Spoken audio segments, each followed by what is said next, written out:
On his wedding day, Tony Stark enters the wedding arena, dressed to perfection. He lowers his glasses and gazes at his bride-to-be, Emma Frost, radiant in her gown. Emma, noticing his expression, quips, "You look surprised."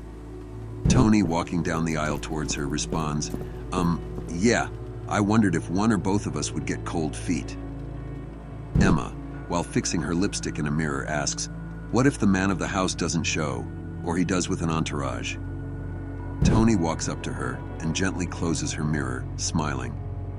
"Then we do it the hard way. You look wonderful."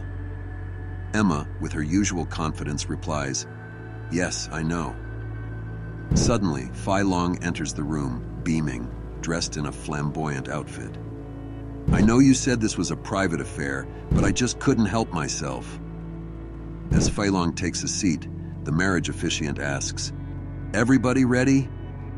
Tony and Emma move closer together at the altar. Tony, with a heartfelt tone, says, "Thank you for this." Emma, staying focused, whispers, "He'll have psychic defenses, so stay close." Tony nods. "You don't need to tell me twice." Emma discreetly removes her inhibitor ring, and the officiant announces, "Tony Stark and Hazel Kendall, I now pronounce you husband and wife. Congratulations." Tony and Emma share a passionate kiss, marking their union. From his seat, Fei Long watches them, a sly smile on his face.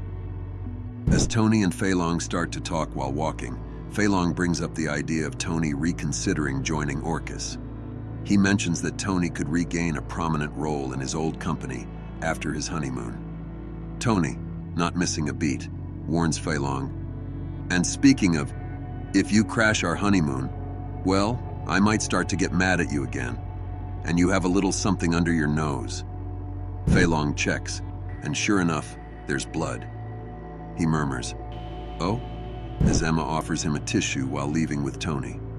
Later, Tony and Emma are driving to their lavish honeymoon destination. The excitement of the day lingers in the air, but Tony can't resist getting back to business. Not to get right back to work, but Mysterium? Emma, pulling out a key, explains that Tony's father had some knowledge of it, but never got his hands on any. She reveals that it's a metal that can only be mined by mutants from a place called the White Hot Room. They were using it as soft power after the terraforming of Araco. Intrigued, Tony asks how much there is, and Emma offers to get as much as he needs if they can get off-world. Tony, ever ambitious, replies, "All of it.